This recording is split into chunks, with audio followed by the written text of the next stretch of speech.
What do I use to cap a kitchen sink sprayer hose? My kitchen sink has a sprayer. I want to remove it. I believe I would need a cap to seal off the connection after I take the sprayer hose off. I saw a few articles saying you need to get a 3/8" threaded brass flare cap, is that correct?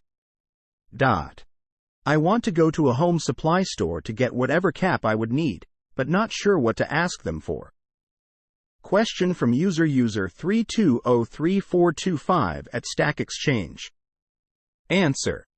If 3/8 is the correct size, I believe you need a 3/8 FIP cap. FIP stands for female iron pipe, also known as a 3/8 female NPT cap. If the size is actually 1/2, then obviously you'd need in the 1/2 size. You would also need pipe dope or Teflon pipe dealing tape.